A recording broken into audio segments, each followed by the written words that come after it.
बिस्मिल्लाहिर्रहमानिर्रहीम। अस्सलाम वालेकुम नाज़रीन, मैं हूं यासिर रशीद और आप मेरा व्लॉग देख रहे हैं। नाज़रीन, आज के व्लॉग में हम बात करेंगे पाकिस्तान तहरीक इंसाफ के चेयरमैन इमरान खान की अदालत पेशी के हवाले से। उनको जो मोहलत मिली है, क्या ये अदालत से रिलीफ मिलने के इम्कानात हैं या फिर उनके गिर्द घेरा मजीद तंग होने वाला है। पाकिस्तान तहरीक इंसाफ के चेयरमैन के सर पर जो तलवार लटक रही है, क्या वो हट जाएगी या फिर वो तलवार जो है वो मजीद सर के करीब आ जाएगी।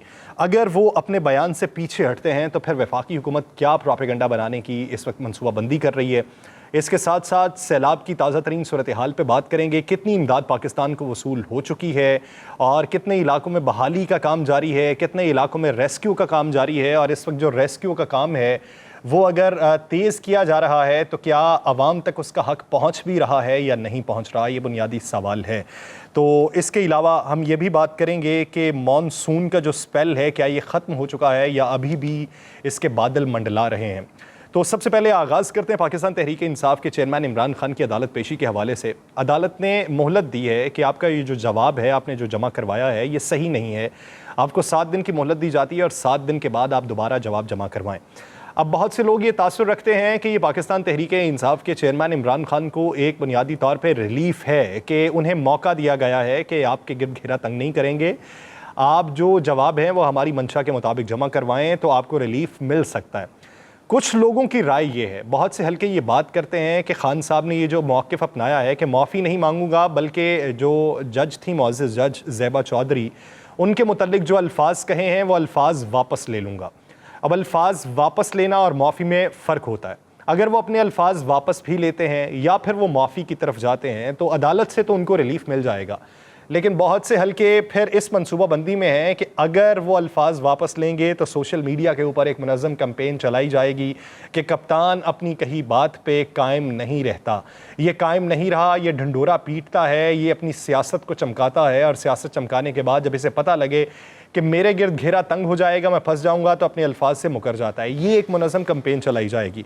दानिशमंदाना फैसला तो यही होगा कि इस पे पाकिस्तान तहरीक इंसाफ के चेयरमैन जो हैं वो अपने अल्फाज वापस ले लें, माफ़ी की तरफ भी अगर जाना पड़े तो वो चले जाएं। लेकिन अगर वो ये इकदाम उठाते हैं तो फिर इस पे जो है वो वफाकी हुकूमत भी एक प्रोपेगेंडा बनाना चाह रही है। अब वफाकी हुकूमत का वो इकदाम जो है वो किसी हद तक तो पाकिस्तान तहरीक इंसाफ के चेयरमैन इमरान खान के मुखालिफ तो ज़रूर जाएगा, लेकिन फिल वक्त इमरान खान साहब को ये ज़रूरत है कि वो अपने अल्फाज वापस लें, अल्फाज वापस लेके वो जो अपनी मुनज़्ज़म कैंपेन चला रहे हैं वो चलाते रहें। दूसरी बात हम ये करेंगे कि इस वक्त आप ये देखिए कि इमदाद पाकिस्तान को जो मौसूल होना शुरू हुई है उसके ऊपर बड़ा प्रोपेगेंडा किया जा रहा है। कुछ लोग ये कहते हैं कि बिलावल भुट्टो जरदारी के नाम के ऊपर 1 खरब 31 अरब मौसूल हो गए हैं। कुछ लोग ये कहते हैं कि सिर्फ कप्तान के नाम के ऊपर 5 अरब जो इकट्ठा हुआ है वो भी ज़बानी जमा खर्च है, पैसा तो इकट्ठा नहीं हुआ। ये एक ऐसा मौका है जिसके ऊपर सियासत नहीं करनी चाहिए, ना पाकिस्तान तहरीक इंसाफ को करनी चाहिए, ना वफाकी हुकूमत को करनी चाहिए। आप गरीब लोगों की इमदाद करना चाह रहे हैं, आप उन लोगों की इमदाद करना चाह रहे हैं जो बेसर सामानी की हालत में बैठे हैं, जिनके मसीहा आप हैं। आप उस पर सियासत करते रहेंगे, सियासत को चमकाते रहेंगे तो आपके अपने अमाल ही ख़राब होंगे, सियासत भी परागंदा होगी। अगर पाकिस्तान तहरीक इंसाफ के चेयरमैन इमरान खान ने खुलूसे नीयत के साथ एक टेलीथॉन कैंपेन को चलाया तो उसको सराहिए। अब लोग अगर पैसा नहीं भेजते तो ये एक अलग बात है, वो किसी तरीके से नहीं आते तो ये भी एक अलग बात है। लेकिन अगर एक शख्स खुलूसे नीयत से या एक पार्टी खुलूसे नीयत से काम करना चाह रही है तो उसको सराहा जाना चाहिए। दूसरी तरफ अगर वफाकी हुकूमत को फंड मौसूल हुए हैं तो उसको भी सराहा जाना चाहिए। सवाल ये होना चाहिए कि जो फंड मौसूल हुए हैं ये किस तरीके से आवाम के ऊपर खर्च होंगे, इसकी शफाफियत क्या होगी, इस पर सवाल होना चाहिए। 1 खरब 31 अरब पाकिस्तान को मौसूल कहां कहां से हुए हैं उसकी तफसीलात आपके सामने रखूंगा। वर्ल्ड बैंक ने पाकिस्तान को 82 बिलियन रुपीस दिए हैं, यानी 82 अरब रुपया वर्ल्ड बैंक की तरफ से मौसूल हुआ है। फिर यूनाइटेड नेशन ऑर्गेनाइजेशन यानी अक़वाम मुत्तहिदा की तरफ से पाकिस्तान को 35 अरब की वसूली हुई है। फिर उसके बाद अगर अमरीका की बात कर ली जाए तो अमरीका ने 6.5 अरब रुपया पाकिस्तान को भेजा है ये सैलाब मुतासरीन की इमदाद के लिए। फिर एशियन डेवलपमेंट बैंक ने पाकिस्तान को 5.5 अरब रुपए भेजे हैं। फिर यूनाइटेड स्टेट की एड की जानिब से पाकिस्तान को जो मौसूल हुए हैं वो तकरीबन 24 करोड़ 42 लाख रुपए हैं। फिर चाइना की तरफ से पाकिस्तान को मौसूल हुए हैं जो तकरीबन 6 करोड़ 66 लाख रुपए हैं। फिर चाइना के एक इमदादी इदारे की जानिब से पाकिस्तान को फंड मौसूल हुए जो 6 करोड़ 66 लाख ही बनते हैं। फिर जो यूरोपीय यूनियन है उनकी जानिब से पाकिस्तान को 30 करोड़ रुपया मौसूल हुआ है। फिर बरतानिया की जानिब से पाकिस्तान को 33 करोड़ 30 लाख रुपए मौसूल हुए हैं। फिर उसके अलावा यूनिसेफ, आलमी इदारा सेहत और दीगर कुछ इदारों ने पाकिस्तान को तकरीबन 66 करोड़ 60 लाख रुपया भेजा है। फिर United nation, Turkey, Japan, China की तरफ से अद्वियात भेजी गई हैं, टेंट भेजे गए हैं, बहाली का कुछ सामान भेजा गया है और मजमूई तौर पे जो इसका तखमीना है वो 1 खरब 31 अरब रुपया बनता है। पाकिस्तान को 1 खरब 31 अरब रुपया जो मौसूल हो रहा है, ये उन लोगों की इमदाद के लिए मौसूल हो रहा है जो लोग इस वक्त परेशानी के आलम में बैठे हुए हैं और हुकूमत की तरफ देख रहे हैं कि हुकूमत उनकी इमदाद करे। वो ये चाहते हैं कि हुकूमत के नुमाइंदगान आएँ, उनकी रिलीफ के लिए काम करें, बहाली के लिए काम करें। ये ना करें कि वो आएँ, तस्वीरें बनवाएं, कुछ वादे वईद करें और फिर वापसी का रास्ता अपना लें। फिर जब उनके ऊपर तनकीद होना शुरू हो तो फिर वो वापस उन इलाकों में जाएं और फिर कुछ इमदाद करना शुरू कर दें। मैं नाम नहीं लूँगा, नाम बहुत से लिए जा चुके हैं, बहुत से लोगों पे तनकीद की जा चुकी है। तनकीद बराए तनकीद नहीं होनी चाहिए, तनकीद बराए इस्लाह ज़रूर होनी चाहिए। अगर आप एक जगह पर जाके दर्द के मारों की दाद रसी करते हैं, सिर्फ ज़बानी जमा खर्च करते हैं और वापस आ जाते हैं, फिर आप पे तनकीद होती है, तो अगले दिन आपकी एक टीम जाती है, लोगों को जाके सामान फराहम कराती है और फिर आप आके सोशल मीडिया के ऊपर ये ढिंढोरा पीटते हैं कि उनकी इमदाद तो हो गई थी, वो जो बूढ़ी माँ है वो झूठ बोल रही है। तो इस तरह की लोगों पे तनकीद नहीं की जानी चाहिए। अगर आपने कुछ किया है तो इमदाद साथ में लेके जाएं, इमदाद साथ दें अगर देना ही चाहते हैं। दूसरी बात यह है कि इतने बड़े दौरे ना कीजिए कि आपके साथ प्रोटोकॉल की इतनी बड़ी तादाद हो कि शहर के शहर आप जैम करके रख दें। बहुत सी वीडियोस मंजर आम पे आई हैं, लाहौर से भी डॉक्टर्स का एक ग्रुप गया, बहुत से लोग गए जो राजनपुर की तरफ गए हैं, पंजाब के दूर दराज इलाकों की तरफ गए हैं। वो ये कहते हैं कि हम 2-2 घंटे ट्रैफिक में फंसे रहे हैं। हमें पता चला है कि एक प्रोटोकॉल लगा हुआ है, जो शहर की बड़ी शाहराहें उन्हें बंद कर दिया गया था, तो हम 2-2 घंटे उस ट्रैफिक में फंसे रहे हैं। फिर हमने छोटे रास्ते अपनाए और हम दूर दराज के इलाकों तक पहुंचे हैं कि लोगों की रिलीफ के लिए कुछ मदद कर सकें।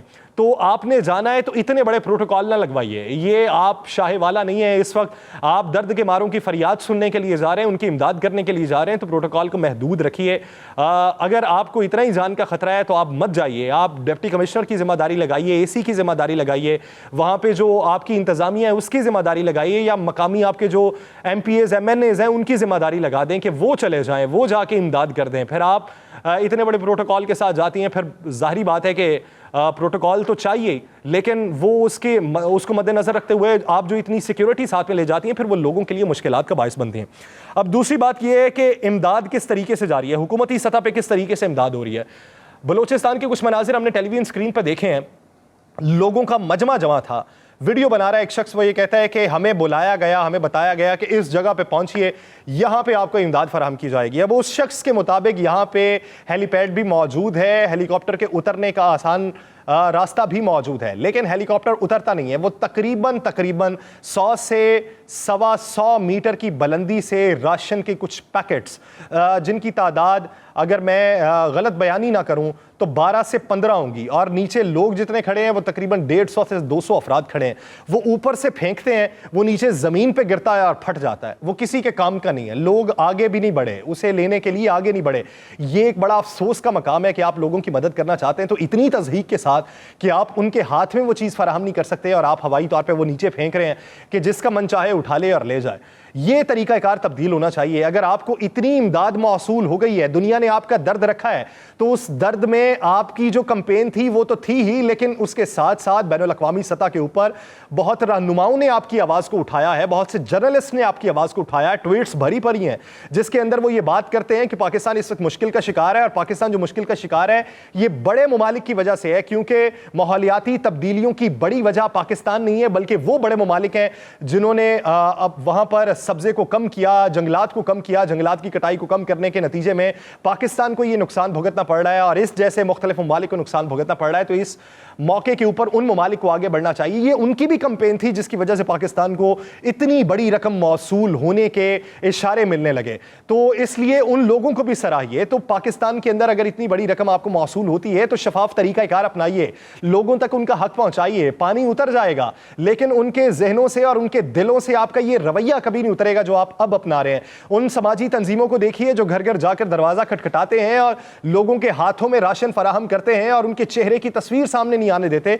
उनका जज्बा हुब्बुल वतनी और हुकूकुल इबाद भी देखिए कि वो किस तरीके से निभा रहे हैं। उनको मिसाल बना के आप एक मैकेनिज्म बनाइए और लोगों की बहाली के लिए काम शुरू कीजिए। अब मसाइल क्या दरपेश आ रहे हैं? पंजाब के अंदर बेशतर जगहों पर इतलात ये मौसूल हुई, जिस तरह हमें सिंध में इतलात ये मौसूल हुई थी कि असिस्टेंट कमिश्नर ने बहुत सी जगहों के ऊपर जो राशन है वो किसी वडेरे के फार्म हाउस पर रख दिया है या कहीं पर रख दिया, लोग आए ताले तोड़े और निकाल के ले गए।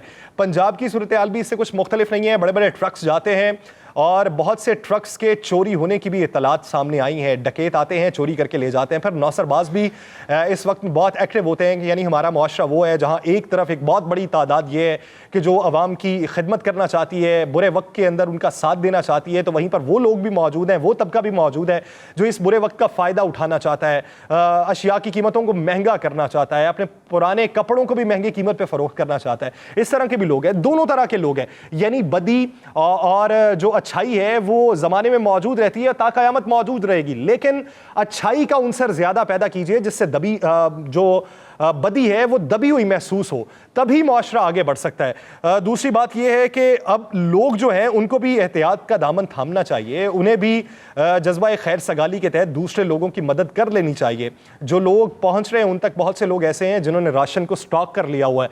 अब आटा कई लोगों ने 5-5 बोरियां स्टॉक कर ली हुई हैं। मौसम ऐसा है, उन इलाकों में तो ज़्यादा ऐसा है कि आटा ख़राब भी हो जाएगा। तो इस वक्त जिनकी इमदाद जिन तक पहुंचना चाहिए उन तक भी जाने का रास्ता बनाइए। अगर आपकी मदद हो चुकी है, आपका हफ्ता 2 हफ्ता निकल सकता है, तो आप उन लोगों तक का रास्ता बताइए जो लोग अभी भी बेयारो मददगार बैठे हुए हैं।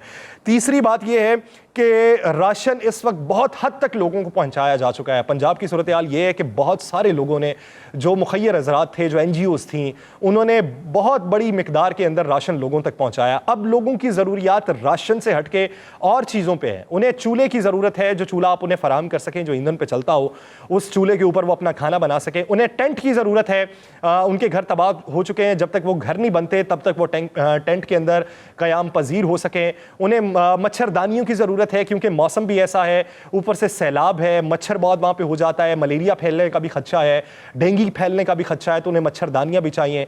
उन्हें हर वो उन्हें अद्वियात चाहिए। इस वक्त डायरिया बहुत ज़्यादा तेज़ी के साथ फैल रहा है। तो ये सारी चीज़ें मद्देनज़र रखिए। अगर आप किसी की इमदाद करना चाहते हैं और आप उन इलाकों तक खुद जाना चाहते हैं तो फिर इन चीज़ों को मद्देनज़र रखते हुए जाइए। वहाँ का जो हालात व वाक़यात हैं उनको जांचिए, जो वहाँ पे लोग गए हुए हैं उनसे हालात को जांचते हुए फिर आप मुख्तलिफ चीज़ें लेके जाइए। अब एक ही चीज़ का स्टॉक आप इकट्ठा कर देंगे, आप दिली तौर पे तो लोगों की मदद करना चाहते हैं लेकिन वो लोगों के काम नहीं आ सकेगा, वो ख़राब हो जाएगा। तो इसलिए आप जो पैसा खर्च कर रहे हैं उस पैसे को खर्च करने का एक मैकेनिज्म भी बनाइए। मुझे दीजिए इजाज़त, अल्लाह ने के बाद।